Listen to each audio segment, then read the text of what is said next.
Bismillahirrahmanirrahim. Assalamualaikum warahmatullahi wabarakatuh.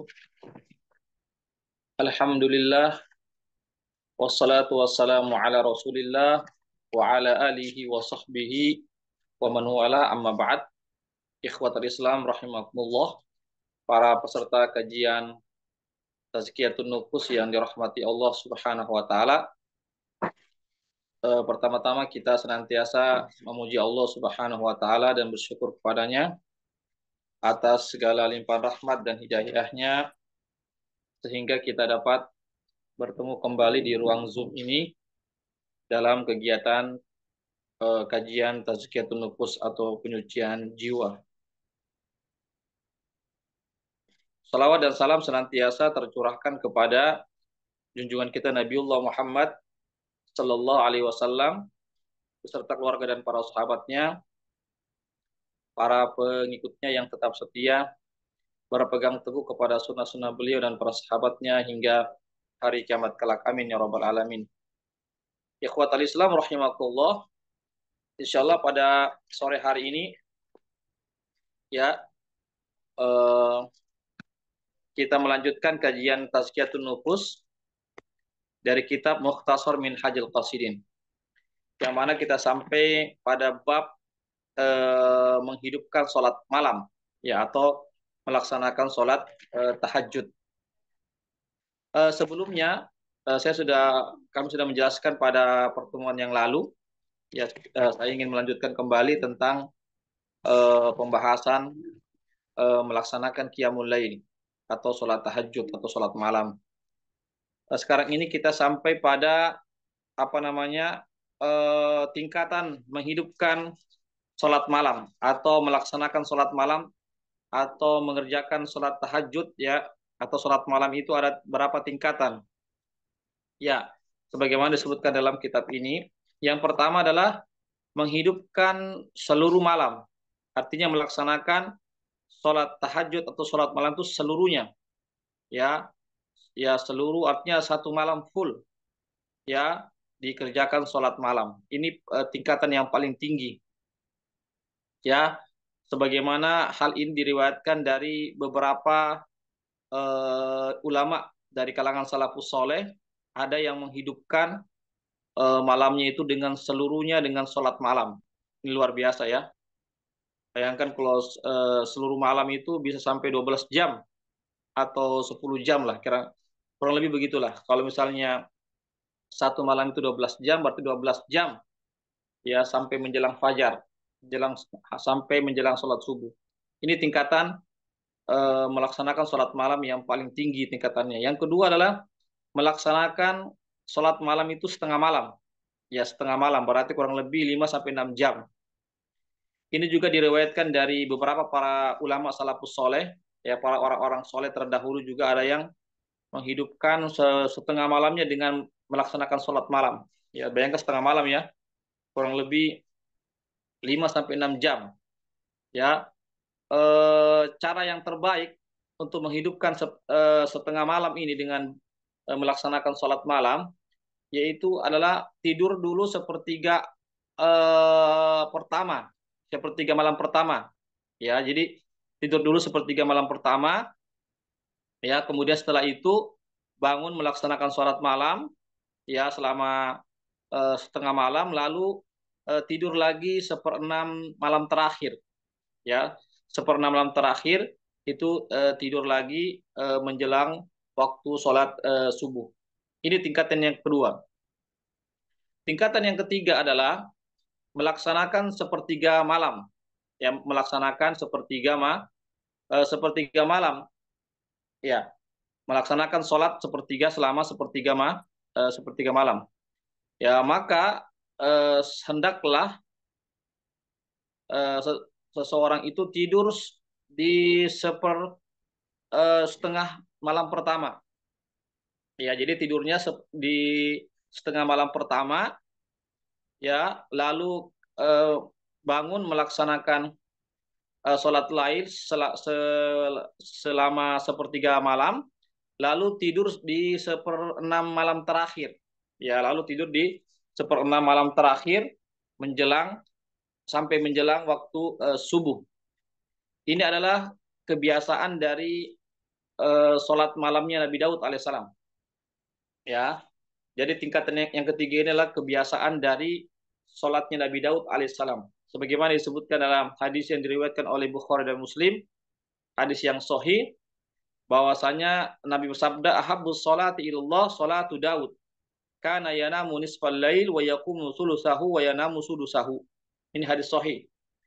Bahwasanya Nabi bersabda, sholat yang paling dicintai oleh Allah adalah sholatnya Nabi Daud, yaitu beliau tidur eh, tidur di setengah malam, ya, lalu beliau bangun ya di sepertiga malam, ya sepertiga malam beliau bangun, ya kemudian beliau tidur lagi di seperenam malam terakhir, ya itu adalah kebiasaan daripada Nabi Daud alaihissalam, ya. Dan tidur di akhir malam itu baik, ya jadi tidur di akhir malam itu baik, ya artinya melaksanakan sholat dulu lalu tidur di akhir malam menjelang sholat subuh sampai menjelang sholat subuh. Kenapa? Li'annahu yudhib bi asari nu'as minal wajah bil ghada. Ya karena dengan tidur di akhir malam itu dapat menghilangkan ya rasa ngantuk dari wajah kita di pagi hari. Artinya di pagi hari kita bisa cerah kita punya wajah, hilang kita punya ngantuk karena sudah tidur di akhir malam, dan juga menghilangkan eh, warna kuning yang ada di wajah kita. Ya, warna kuning artinya tidak pucat ya, menghilangkan pucat. Makanya perlu namanya tidur di akhir malam. Kemudian tingkatan yang keempat adalah melaksanakan sholat malam itu di sepertiga malam, seperenam malam, yang melaksanakan sholat malam seperenam di seperenam malam atau di seperlima malam, ya. Dan itu lebih afdolnya lagi jika dikerjakan itu pada sepertengah malam terakhir. Artinya seperenam malam terakhir itu dilakukan sholat itu eh, apa namanya, sholat itu kita bangun di seperenam terakhir, di tengah malam terakhir atau di sepertengah, ya di setengah malam terakhir itu kita bangun untuk melaksanakan sholat malam seperenam malam terakhir atau seperlima malam terakhir. Ya, sebagian ulama mengatakan yang lebih abdul adalah mengerjakan sholat malam di seperenam malam terakhir. Di seperenam malam terakhir itu yang lebih utama. Kemudian eh, tingkatan yang kelima adalah tidak memperhatikan pembagian-pembagian tersebut. Tidak ada waktu-waktu pembagian tersebut, sepertiga malam, sepertengah malam, setengah malam, ya seperlima malam, dia tidak memperhatikan itu, ya eh, karena itu untuk membagi-bagi waktu itu nampaknya agak sulit, ya. Sehingga jadi apa yang dia lakukan, jadi orang yang berada pada tingkatan yang kelima ini, apa yang dia lakukan, maka dia melakukan dengan dua cara, karena dia tidak membagi waktu-waktu tersebut. Cara yang pertama adalah dia melaksanakan sholat di awal malam, yang melaksanakan sholat malam di awal malam sampai dia mengantuk.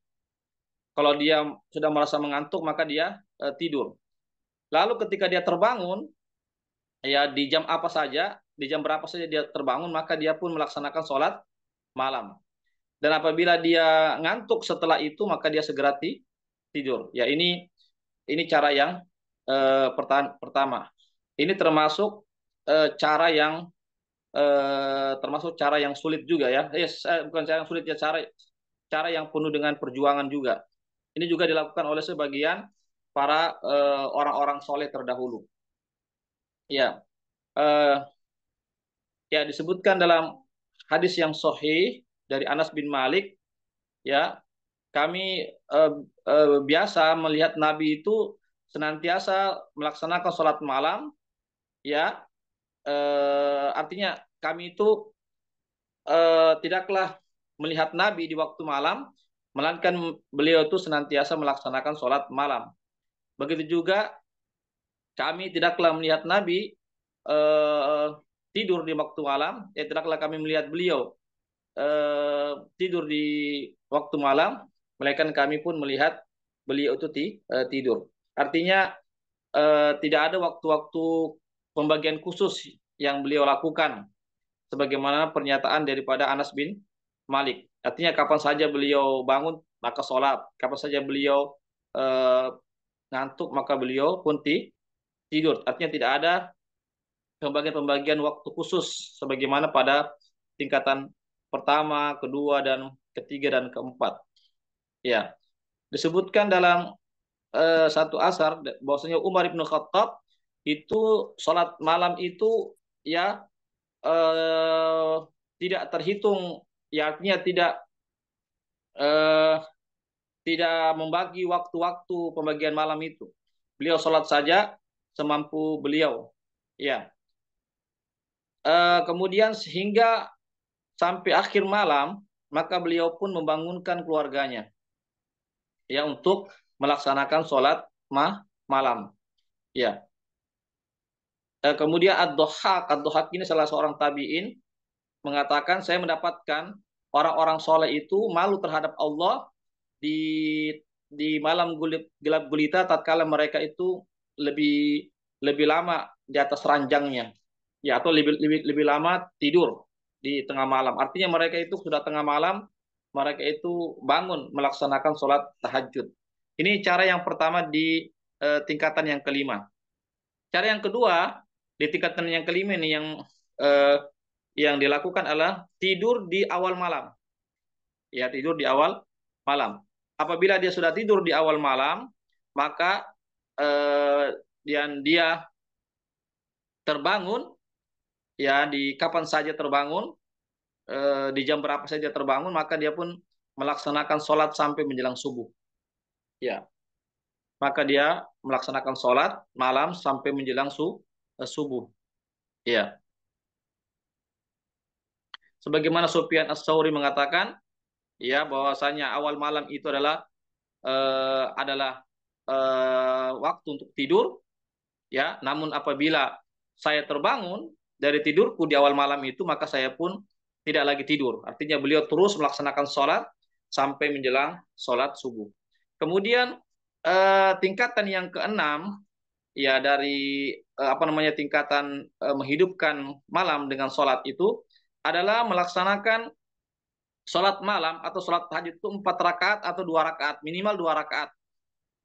Ya, ini tingkatan yang keenam ya, melaksanakan 4 rakaat atau 2 rakaat. Sebagaimana hadis Rasulullah Shallallahu Alaihi Wasallam, ya, beliau mengatakan, "Sallu minal laili, sallu arba'an, sallu rakaatin." Salatlah kalian, kata Nabi, salat malam, salatlah kalian 4 rakaat atau salatlah kalian 2 rakaat. Ya. Kemudian kemudian disebutkan dalam hadis Sunan Abi Daud, beliau berkata bahwasanya Nabi kita Muhammad sallallahu alaihi wasallam bersabda, "Man istaqadha minal laili wa iqadha imra'atahu fa shallaya jami'an raka'ataini kutiba li laila ta'idin minaz zakirin Allah katsira wa zakirat." Ya. Siapa yang bangun di waktu malam, ya, lalu membangunkan juga istrinya, lalu mereka sholat ya 2 rakaat, maka dituliskan bagi keduanya pada malam itu sebagai orang-orang yang berzikir kepada Allah Subhanahu wa taala dengan zikir yang sebanyak-banyaknya. Ya, ini keutamaan ya, seorang suami juga membangunkan juga keluarganya atau istrinya untuk sholat malam minimal 2 rakaat. Wa kana Thalha bin Musarrib ya'mur ahlahu biqiyamil lail.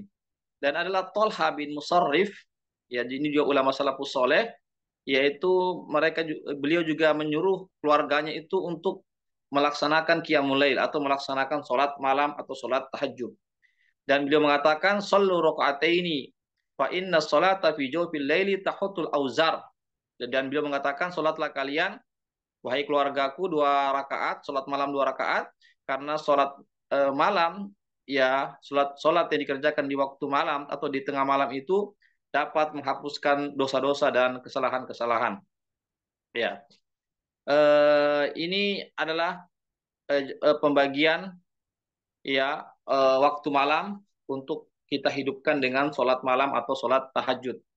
Maka kembali kepada diri kita masing-masing, kira-kira kita memilih mana yang mudah bagi kita. Apakah kita memilih yang tingkat yang pertama, yaitu menghidupkan seluruh malam dengan sholat, silahkan. Atau menghidupkan setengah malam dengan sholat, silahkan. Atau menghidupkan sepertiga malam dengan sholat, ya silahkan. Atau menghidupkan sholat malam yaitu sebanyak seperenam malam atau seperlima malam, silahkan juga. Atau tidak perlu memberikan batasan pembagian-pembagian waktunya juga, kapan saja terbangun lalu sholat ya sampai semampunya, silahkan. Atau minimal mengerjakan 2 rakaat, mengerjakan sholat malam 2 rakaat atau 4 rakaat, minimal 2 rakaat ya.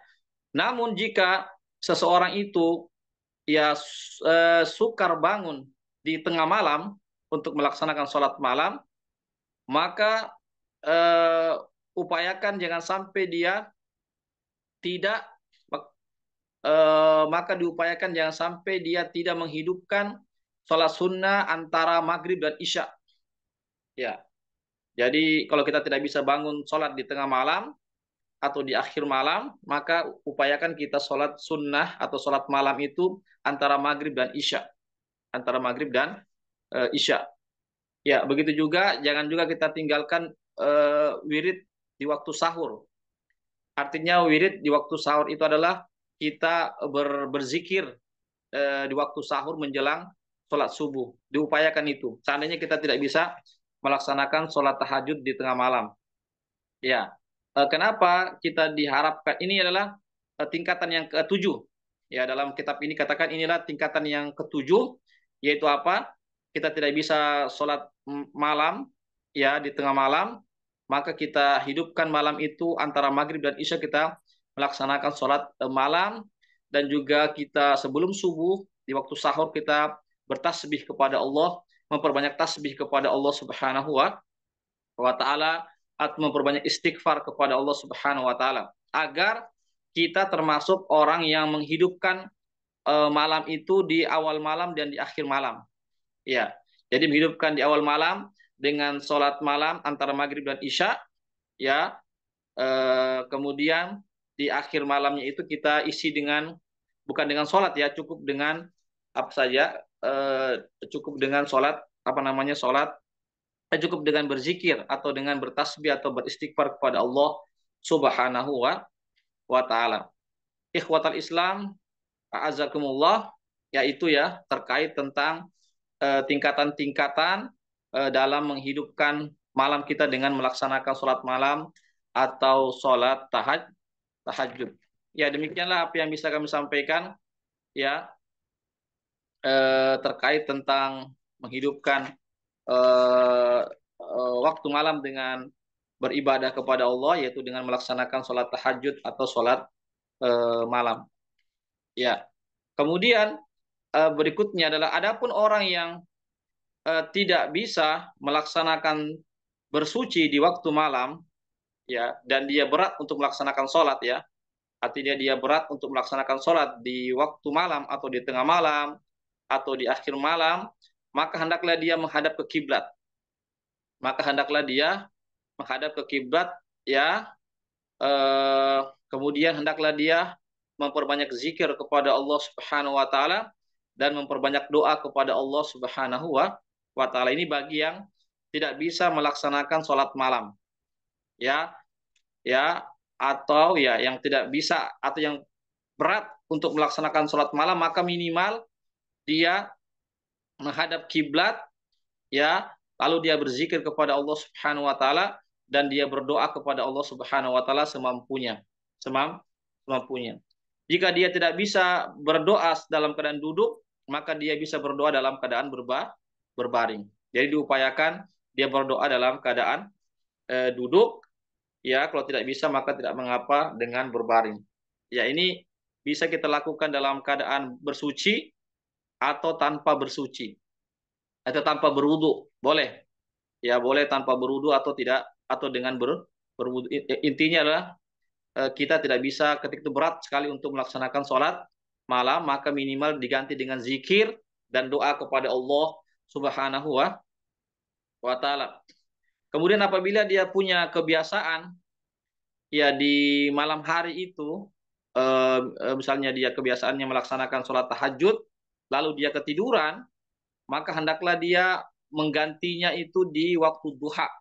Ya, maka hendaklah dia menggantinya di waktu duha. Ya, misalnya kebiasaannya itu melaksanakannya sholat malamnya itu 2 rakaat atau 4 rakaat, maka hendaklah dia ganti atau mengkodoknya itu di waktu duha. Ya, begitu. Itu kalau dia punya kebiasaan ya. Sholat malamnya dia sholat malam 2 rakaat atau 4 rakaat atau 6 rakaat misalnya, maka ketika dia ketiduran, maka dia bisa mengkodok menggantinya di waktu duha. Ya, di pagi harinya di waktu duha. Ya, sebagaimana hal ini tertera dalam hadis Rasulullah Shallallahu Alaihi Wasallam.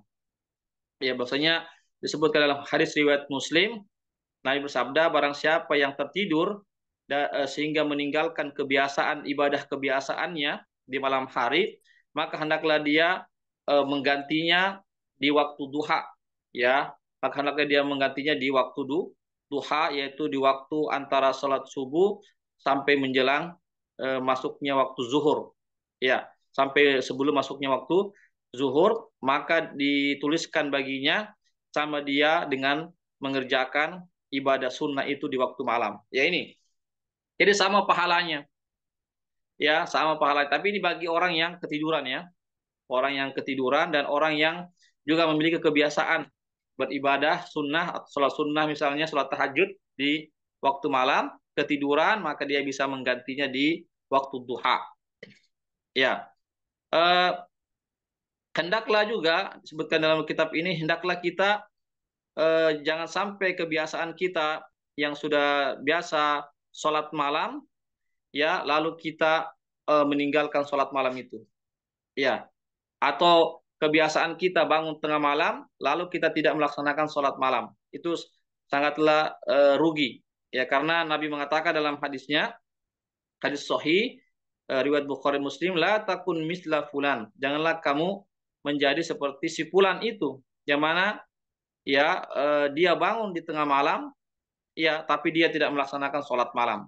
Jadi siapa saja yang terbiasa bangun sholat malam, bagi siapa saja yang bangun di tengah malam, ya, maka hendaklah dia melaksanakan sholat malam. Itulah anjuran dari Rasulullah Shallallahu Alaihi Wasallam, bagi siapa saja yang bangun di tengah malam atau bangun di akhir malam, maka hendaklah dia melaksanakan sholat malam atau sholat tahajud. Demikianlah ikhwatal Islam azakumullah, ya, terkait tentang sholat malam atau tingkatan-tingkatan menghidupkan sholat malam. Demikianlah. Sebelum saya tutup, ada yang mau bertanya? Silakan.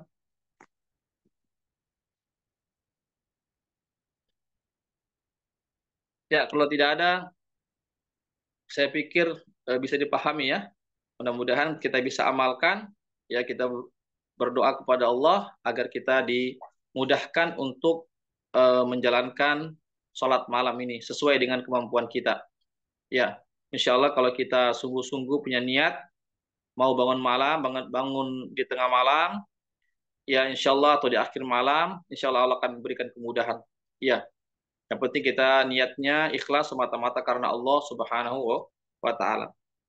Demikianlah apa yang bisa kami sampaikan. Mudah-mudahan ada manfaatnya bagi kita semuanya. Kami ucapkan jazakumullah khairan katsir kepada para peserta kajian Tazkiyatun Nufus yang sudah hadir di ruang Zoom ini dalam kegiatan kajian Tazkiyatun Nufus. Semoga Allah Subhanahu wa taala senantiasa memberikan keistiqomahan, kemudahan bagi kita untuk menjalankan perintah-perintah Allah dan sunnah-sunnah Rasulullah Shallallahu Alaihi Wasallam. Dan kami juga ucapkan jazakumullah khairan kepada para donatur yang sudah berpartisipasi terlaksananya kegiatan kali ini. Semoga Allah senantiasa memberikan balasan yang lebih baik. Insya Allah kami akan kirimkan rekamannya. Silakan rekamannya di-share kepada kerabat, keluarga yang kita inginkan, dipersilahkan. Baiklah, saya sekali lagi, yang benarnya datangin dari Allah saja, yang khilaf, yang salah dari kami. dan daripada kekurangan ilmu kami atau daripada godaan syaitan yang terkutuk. Saya mohon ampun kepada Allah dan saya mohon maaf kepada para peserta sekalian. Saya akhiri dengan membaca doa penutup majelis. Subhanakallahumma bihamdik, asyhadu an la ilaha illa anta, astaghfiruka wa atubu ilaik. Wassalamualaikum warahmatullahi wabarakatuh. Waalaikumsalam warahmatullahi wabarakatuh.